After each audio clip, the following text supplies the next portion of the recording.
no concern for the things of this world, doesn't eat a lot, doesn't smoke dope or cigarettes, doesn't booze it up, has very few human habits, has a minimal relationship to their body. They're calm, they're passionless, they're removed from the strife of everyday life, they don't give in to lust or anger or anything. Philosophy is a way of life that liberates the purely rational soul from the body, so that, and this is what Plato says literally, philosophy is a study of how to die, by which he means a study of how not to have a body. Most people find that perverse, counterintuitive, and just plain aggravating. All right? Yes. I mean, I feel like that just goes along with like the Greek belief that like immortality is so important. Because I feel like, yeah, we're taught to ignore our bodies. Students are more dedicated if they don't sleep and if they don't eat. And it's like, okay, so what's the problem with the fact that humans are animals and we have these desires? Now here's the idea, this is a great question. The Greeks did not hate the animality of humans. They loved it too much. One reason why Plato emphasizes that soul is pure reason is that Greek culture was the most beauty-driven, sense-driven, passion-driven culture that I've ever encountered. Those folks love looks. You think we're superficial and like reality. These people made us look like pikers. These guys buffed it out. They'd go every day. The typical Greek guy would hit the gym. I mean, every single day. It was a major cultural institution. You'd meet all your friends there. You'd strip naked, cover your body with olive oil, and wrestle. Right? That's what these guys. And you had to look good, or you were not good. And you had to speak well. You had to be fit and articulate. You had to be a good warrior. You had to know your way around a sword, all right, or a wrestling match, or a boxing. These people love the surface. But because they loved the surface, they had an equal love for what was non-surface. And what Plato's saying is kind of warning people, he said, look, you could be taken in by all this beauty. And the Greeks were good-looking people. But there's something in you that's different, something that survived this, and you won't get that if you do not pay attention. You're going to be hanging around as a dissatisfied ghost, or you're going to get reincarnated as a cockroach.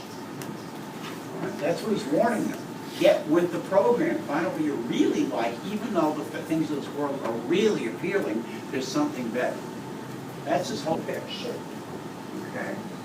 Now, have you noticed what studious people look and act like? People who really love school. How do they generally, do they have the best haircuts? Do they spend hours at the gym pumping iron?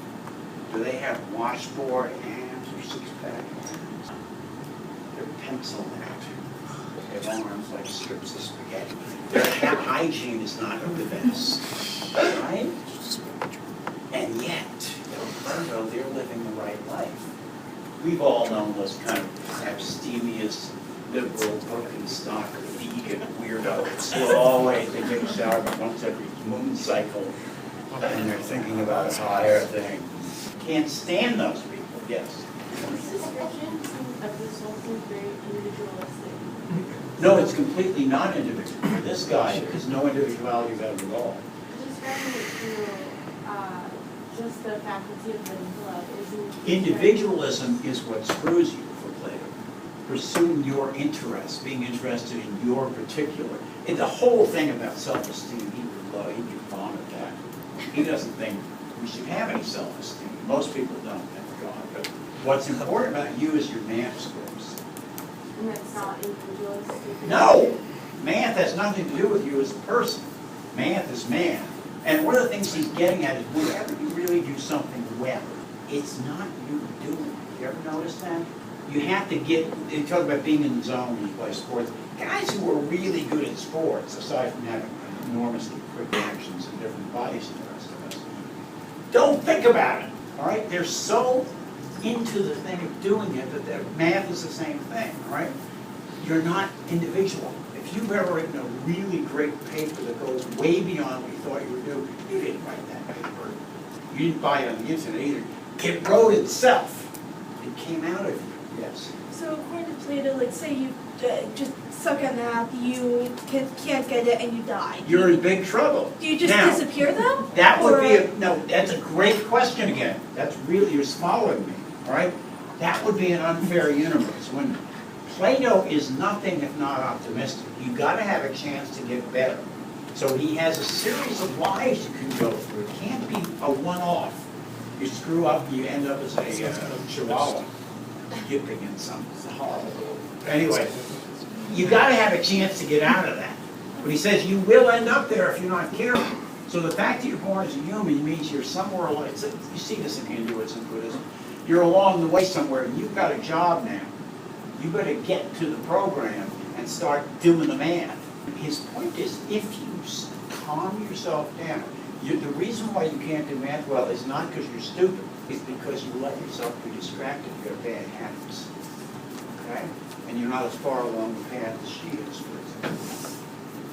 But you can do, math, the whole point is you can do exactly what the mathematical geniuses can do if you calm down. Stop eating the pizza, go vegan, get some murphy sauce. Yeah.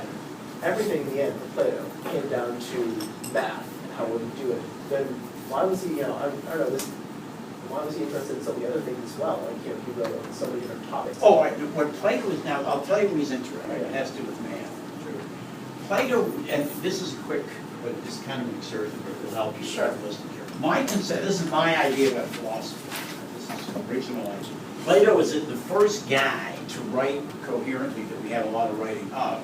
And he's not the first guy, the first guy of his kind, called a philosopher, professional. There were guys like playwrights who were doing some of this, and artists.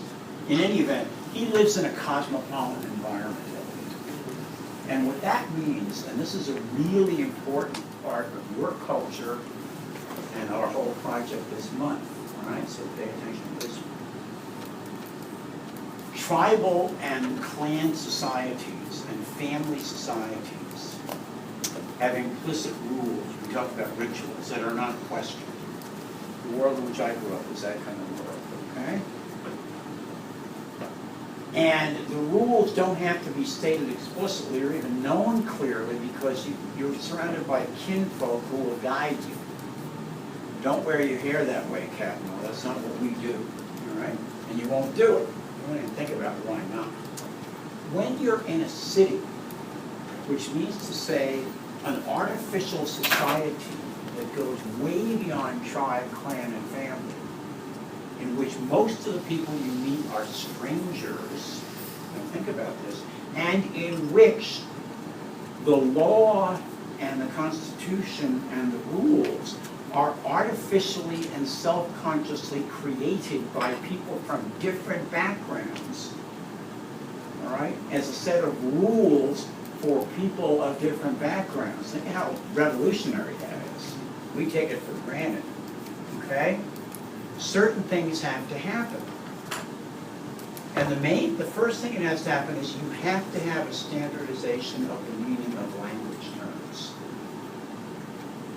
And the terms that are most important to standardize, and this is all very mathematical in the sense of it's reasonable, okay, are the terms that have to do with social connection. And I'll tell you what Plato wrote most about. He wrote about justice, he wrote about truth, and he wrote about love. And these are the dangerous areas in a cosmopolitan or city society. Why is that? Everybody in here has been dinged or scorched by the fact that somebody you met in this city of strangers used the word love in a very different way than you did. Okay? Part of growing up is finding out that not everybody else uses it that way. I love you. Oh, I love you. Right. For some people it's a ploy, a convenience. For some people it's a heartfelt statement of spiritual commitment. And you learn the difference. Okay? Often to your cost. And it would be helpful, let's say in the Johnston Center, for example, if people use, and that Kissmas thing is a perfect example of that. What does it mean to kiss somebody?